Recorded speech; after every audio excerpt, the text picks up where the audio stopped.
Okay, sige. Now let's answer another PSAT problem under strength of materials, particularly thermal stresses or thermal deformation. Okay, so three bars, each made of different materials, are connected together and placed between two walls. When the temperature is T sub 1, or first initial temperature is 12 degrees Celsius. Material properties and cross-sectional areas of each bar are given in the figure. So we are asked to determine the force exerted under rigid. Take note, supports are rigid. Ibig sabihin nun, unyielding. So di nagde-deform. So as is yan, fixed yan, bale. When the temperature becomes yan, 18 degrees Celsius, and determine the stress developed in the brass bar. Okay, so sa thermal stresses, we have this formula. So, pangalanan natin ano to. Delta sub T for thermal deformation bale. So yan is alpha L delta T lang naman yan. Alpha, the coefficient of linear expansion. L, the length of the section or length ng material.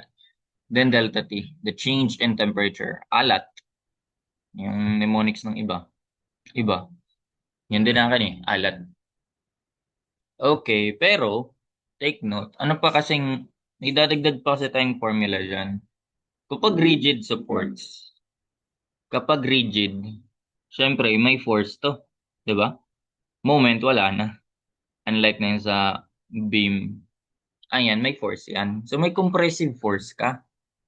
Ang compressive force mo, kasi ganito ang nangyayari kapag ano yan, in-apply ng, nagkaroon ng thermal deformation. So 'di ba? Pag mainit, nag-expand. So ibig sabihin, ito, mag-expand to, mag-elongate to. Ito, mag-elongate to. Ito, mag-elongate to. Pero nire-restrict siya ng supports natin kasi rigid nga raw yun. So may compressive force ka na ano, pangalan ko naman tong delta sub C, compressive. Na yung deformation is caused by compressive force which is PL over AE. O reaction na lang. Pangalanan ko na lang siyang R pala. R na lang para reaction. So R pangalanan ko to. Pangalanan ko tong R. Equal yan sila. So, RL over AA. Ayan. So, ang sa case na to, ang thermal deformation is equal to compressive. Yan. Kasi nga, wala namang, hindi naman nag-yield yung supports eh. Kung mag-yield, hayaan mo, magiging free yan. Free lang yung mag-elongate. Pero may ni-restrict nga siya ng force. Ni-restrict siya ng supports. May force na nagre-restrict sa kanya. Diba? Pag ganyan, the thermal deformation ng bawat members yan. So we have, ano to? Delta ng steel, tama, plus delta ng bronze, plus delta ng copper. Okay? Kopyahin ko to kasi kopyahin ko yan mamaya. So that is, in terms of ano, yan yung mga thermal stresses nila. I-equate natin yan ngayon sa compressive naman due to compressive force. Ayan. So, ano magiging formula natin dito? Alpha L delta dito. So, alpha L, sige, alpha ng steel, length ng steel. Ang delta T kasi, consistent naman yun. I mean, constant naman yun sa lahat. So, factor out na lang natin yun. So, alpha ng bronze, length ng bronze, plus alpha ng copper, length ng copper. Yan lahat yan naka-factor out to multiply sa delta T. Or, ito na yung T2 minus T1 natin. Gawin na lang natin. T2 minus T1. Final minus initial.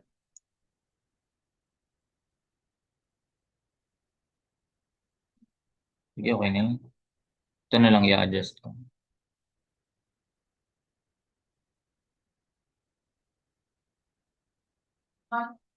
Then, compressive naman, PL over AE. Ang constant, yung R, yung P. So, R, tapos length over AE na lang. So, length ng steel over area ng steel, E ng steel, plus length ng bronze over area ng bronze, modulus of elasticity ng bronze, and plus copper. Length ng copper, area ng copper, modulus of elasticity ng copper.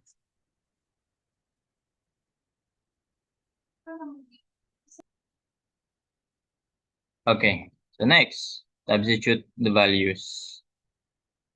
Pero, gawin nating madali.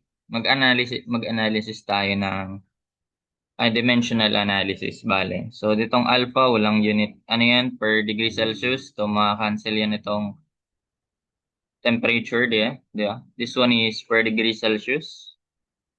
Or ano na lang. This one is mm per mm. Degree Celsius, di ba? Yeah. Then, ito is degree Celsius. Temperature, maka-cancel yan. So, ang length na lang ang meron tayo. Naka-mm. Tayo, naka-standard na naka-millimeters. So, ito, this must be in newtons. So, ang length natin dapat naka-mm. Then, area natin naka-mm squared. Then, modulus of elasticity dapat naka-megapascal. Newton per square millimeter. So, from gigapascal, multiply tayo ng 100. Tama? So, Newton, mm squared, mm na lang din matitira. So, dapat, factor out yung 1,000 pala, not 100. Lalagay ko yan dito. Ibig sabihin, may over 100, 1,000 to. Parang lalagay ko dito is megapascals na lang. Di ba? Ayun. Pwede na yan. Gamitan natin ng calcu.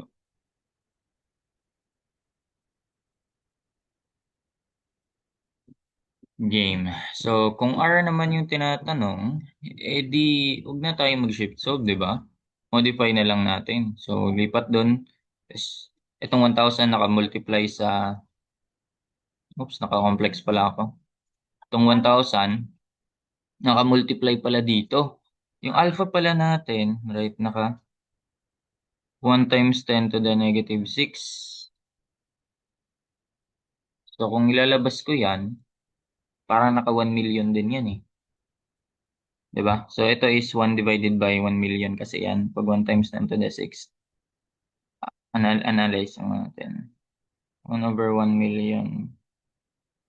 So, multiply mo si 1,000, edi tanggal to. So, 1,000 na lang, no? Ibig sabihin, ang multiply mo dito ay 1,000. Ayan. Ay, no. 1 over 1,000. Tama? 1 over 1,000. So, this one is naka-raise to 1 times 10 to the negative 3. Ganyan. Wala na to. Okay. So, ilagay natin sa calcu. Yung mga times 10 to the negative 6 ng alpha, wala na yun. Saka ba ito pwede ilagay?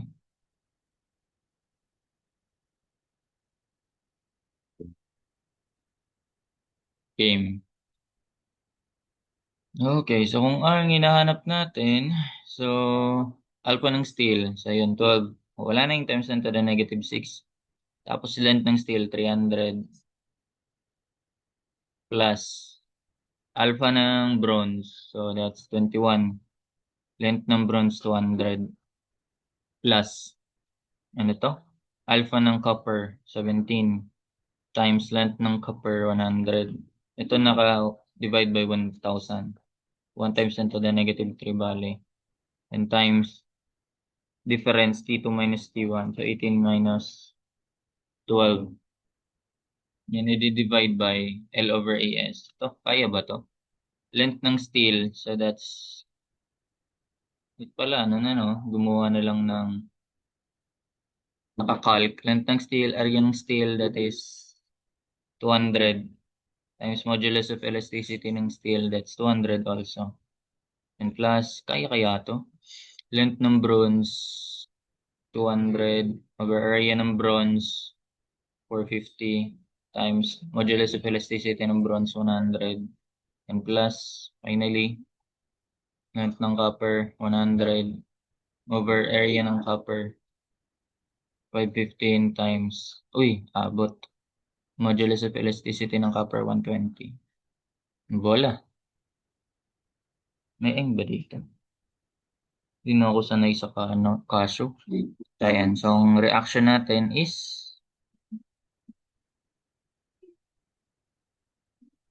4.2 kilonewton. So pag lumabas kanina is naka-newton yun. So pag pinindot natin yung eng, so engineering notation, automatic yun nagjo-jump ng 3 decimal places.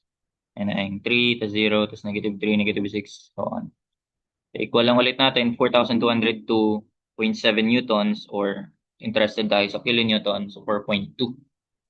And that's this value, 4.2 kilonewtons. Determine the stress developed in the brass bar. So, stress in brass bar. Ay, brass pala, di pala bronze. Burns ako ng bronze. Sorry. It's brass. So, that's force over area. Anong force muna? Bakit R na sulat ko dyan? Kasi, wala namang external force dyan, di ba? So, ibig sabihin, pag nag-cut ka dito sa steel, o R lang din ang mararamdaman niya na force. Pag dito sa bronze, pag nag-cut ka dyan, R lang din yan kahit saan ka tumingin. Compressive din. Dito sa copper, pag nag-cut ka dyan, R lang din ang mararamdaman niya force. So, lahat yan sila. R lang. Wala naman kasing externally applied force eh. So, force over area. Area ng brass. Bronze ako ng bronze, no? So, that will be, store natin to sa force. So, F over area. Pero 20 lang ang gigayad ka ni Jag. F over area ng brass ay 450. That is 9.34. Ayan. 9.34 megapascal. Palabasin na rin natin yung iba. Sigma ng bronze, ano sunod? Sigma ng steel, stress ng steel. So, paano yan? Di palitan mo lang yung area o calc. Area ng steel ay 200. Dito kaya yan? 21. Nandiyan din, pamanggulo. 21.01 megapascals. And for stress ng copper, di yung area lang ulit papalitan natin. So, 515. So, 515. 8? Oh, dito pala lahat. 8.16 megapascals. Ayan, so 6.37 lang yung, ano kaya yan? Paano kaya mapalabas yan? That's it. That's how we solve this problem, thermal stresses, thermal deformation, involving unyielding supports. That's it. Thank you.